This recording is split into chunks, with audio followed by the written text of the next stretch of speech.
ধরো কোনো এক রাতে আমি মরেই গেলাম, যথারীতি তোমার মতো করেই তোমার দিন শুরু হলো, কিন্তু তুমি আমার খবর তখনও জানতে পারোনি। জানবে কি করে? বরাবরের মতোই আমাদের মনোমালিন্য চলছিল। সকালবেলা কেউ টেরই পেল না আমি নেই।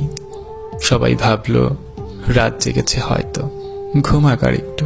সকাল পার হয়ে সূর্য যখন মধ্য গগনে, এবার কারো কারো মনে হলো এখনো কেন উঠছি না আমি। দুপুরে রান্না না হলে বাড়ির সবাই খাবে কি?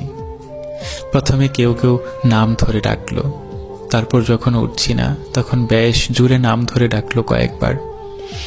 তারপর যখন গায়ে ধাক্কা দিল জোরে, তখন টের পেল আমার শরীর হিম শীতল হয়ে আছে। এরপর আর কি, বাকি মরাবাড়ির মতো সবাই কান্নাকাটি চিল্লাপাল্লা হলো। কিন্তু তুমি তখনও জানো না আমি আর নেই। জানবে কি করে? তুমি যে আমার সাথে জেদ দেখাচ্ছ। আগে কখনোই কল করবে না আমাকে তুমি। এর মাঝে দুপুর গড়িয়ে বিকেল প্রায়। এর ফাঁকে আমাকে আমার গন্তব্যে নিয়ে যাওয়ার প্রস্তুতি শেষ। শেষ গোসল, জানাজা, কবর খোঁড়া সব শেষ। কিন্তু তুমি তখনও জানো না আমার নতুন ঘরে আমাকে নিয়ে যাচ্ছে সবাই। বাদ আসর আমাকে সবাই আমার নতুন ঠিকানায় রেখে এলো। এরপর হলো সন্ধ্যা, তবু তোমার থেকে শুভ সন্ধ্যা তোমাকে এই মেসেজটুকু আর এলো না। আসবে কি করে? আগে মেসেজ দিলে যে তুমি আমার সাথে করা তোমার প্রতিযোগিতায় হেরে যাবে। সন্ধ্যা পার হয়ে রাত হলো, তুমি রাতের খাবার একাই খেয়ে নিলে। অনেক সময় ভিডিও দেখলে, তারপর ফেসবুকে আসলে, কি মনে করে আমার ইনবক্সে আসলে। এসে দেখলে আমি আরো 22 ঘন্টা আগে অ্যাক্টিভ ছিলাম। একটু আশ্চর্য হলে, হয়তো একটু চিন্তিত হলে। প্রথমে ভাবলে আমাকে নিজে থেকে নক করলে তুমি হেরে যাবে। পরে ভাবলে দেই একটা কল, কিছু একটা বলে কথা অন্যদিকে ঘুরিয়ে দেব।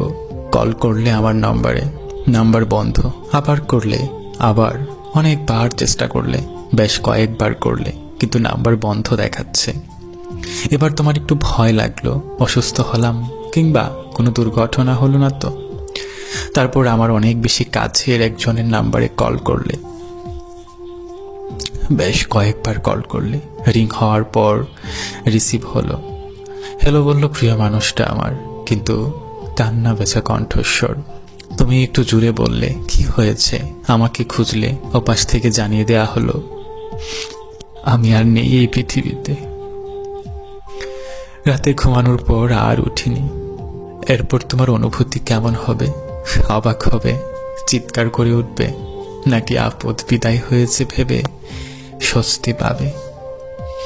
আমি জানি না সে সময় তোমার অনুভূতি কেমন হবে।